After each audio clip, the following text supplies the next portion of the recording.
Bailey Hutchison, member of the Senate Banking Committee. Senator Hutchison, Mark and I were just discussing, it is hard for us to understand at this point what there is to argue about in this bill. Everybody seems to say they support almost everything in it with incredibly tiny variations. Why the bifurcation?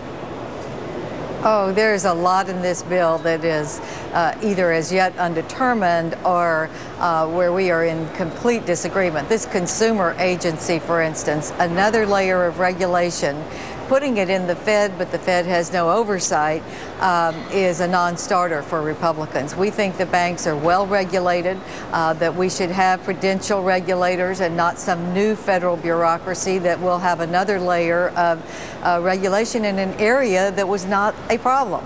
So that's a big one. Number two is derivatives. Of course, we're not at all where the bill is on derivatives. We know there needs to be derivative reform. This is very important, but we're not in agreement on that. And of course, I want to make sure community banks can also be a part of the Fed. I think that is very important for the Fed itself to have input from the rest of the country. So we've got some disagreements.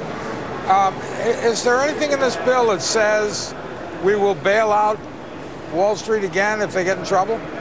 Yes, the Republicans believe that the bill is not tight enough on the area of too big to fail. We want to stop too big to fail.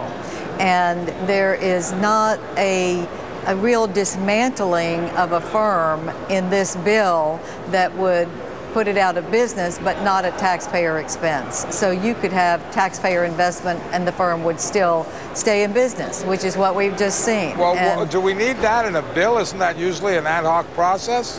Well, I think we have to be very firm in this legislation that too big to fail is no longer the policy or the law of this country.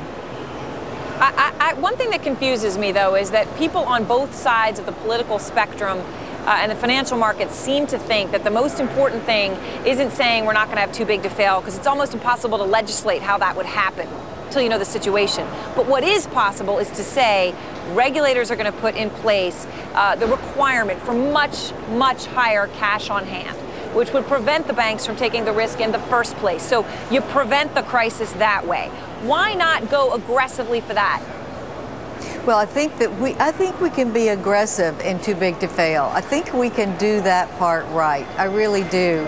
I think everyone is in agreement that we want no more bailouts, and we want to be able to build up the reserves so that there is a private fund that is the insurance policy against too big to fail. But if you use all of that insurance policy and then the entity isn't dismantled, and then it becomes too big and the taxpayers are called on once again to come in. That's the problem in this bill, which I believe can be fixed. I do.